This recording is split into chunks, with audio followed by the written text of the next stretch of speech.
Justice Center. Public Justice Center represents some of the complainants on the HUD action that Mr. Field referenced earlier.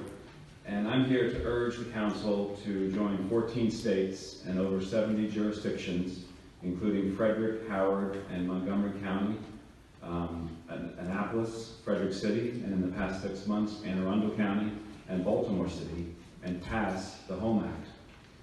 I want to address first, Councilwoman Bevins, your question with respect to the composition of voucher holders, and this is slightly dated information of 2016, but it's very similar.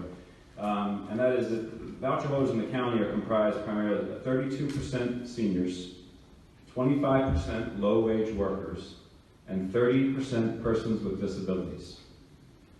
So, as Ms. Parham-Green said, it is comprised, I think it totals up to be over 70% seniors, families with children, and persons with disabilities.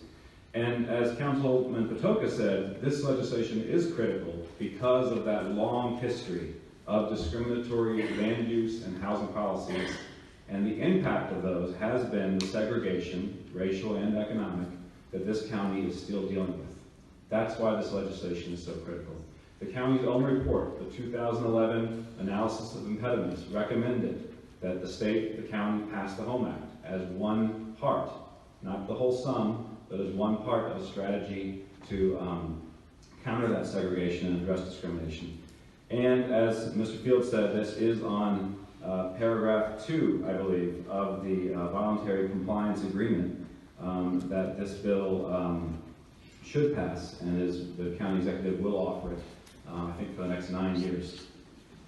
Also detailed on page 2 of my written testimony that this bill is about fair housing choice, and it is about children, and this is to your point, Councilman Jones, that we know from various studies that children who grow up in low poverty neighborhoods will, over the course of their lifetime, earn $302,000 more than their peers who grow up in high poverty neighborhoods. There's also great data showing that these same children who grow up in low poverty schools are going to do much better in reading and math than their peers who grew up in high poverty schools.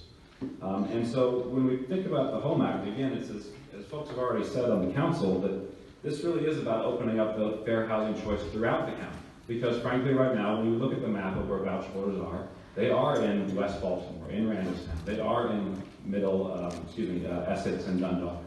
And so we need to open up opportunities throughout the county so that people have that fair housing choice throughout the county,